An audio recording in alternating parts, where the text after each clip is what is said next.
Hello, I'm so very pleased to have an opportunity to make a few remarks on this World Patient Safety Day.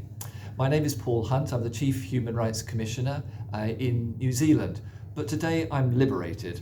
I'm speaking in my personal capacity. And in that personal capacity, I want to convey my deepest solidarity to all of you in Brazil who are, I know, going through very challenging, difficult times at the moment. Look, the reason why I was kindly invited to make a few remarks was that in 2002, I was appointed the UN Special Rapporteur on the Right to Health. I was the first appointment in that position.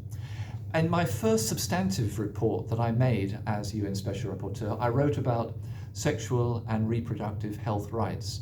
I chose that topic for a number of reasons, and not least because it's so important to women's equality. But a couple of years later, I wrote another thematic report, and this time I talked about maternal mortality as a human rights issue. And to the best of my knowledge, I was the first sort of UN official to frame maternal mortality as a human rights issue. I wrote the report and I presented it to the UN General Assembly. And I have to tell you, speaking to the UN General Assembly isn't so easy. It's not a very comfortable audience. They give you nothing back whatsoever.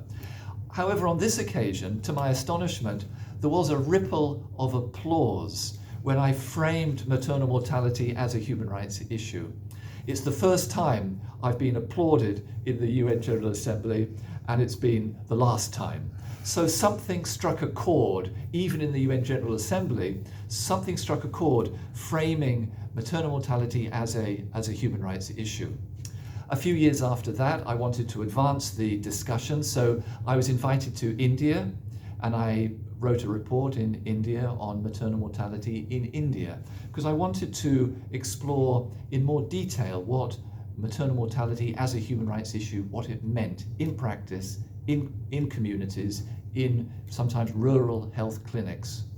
I have to say though, that I wasn't the first author to make a connection between maternal mortality and human rights, and I want to acknowledge my indebtedness to two other writers, Deborah Main and Alicia Yamin, who, so far as I'm aware, wrote the first piece in an academic journal about maternal mortality being a human rights issue. Okay, well, what does the right to health mean in the context of maternal mortality? Very briefly. First of all, I always think in terms of the health professionals, those who are delivering services to mothers and to newborn babies. Well, they have a human right. They have a human right to have these health professionals have a good have a human right to have good conditions of work, to be well trained, to be well supported, to be safe in their conditions of work, and also to enjoy decent living wages. But apart from health professionals working in this area, they have to be part of an effective good health system. There is a human right to a good, effective health system, an equitable health system, an accessible health system, a good quality health system, and one that is responsive. But what about mothers and babies themselves? Well, they need and they are entitled to good facilities, good health facilities, safe facilities, to be properly equipped, the facilities to be properly equipped, properly staffed, good quality, culturally sensitive, and everyone in the facilities to be treated with dignity and with respect and to feel empowered. So, back in 2006, that's what I was trying to launch when I made that report and that speech to the UN General Assembly. I was trying to frame maternal health and maternal mortality as a human rights issue, the human right to quality of care, the human right to patient safety.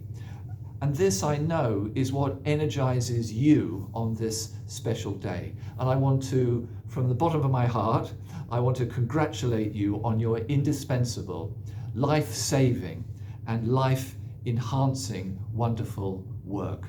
Thank you all so very much.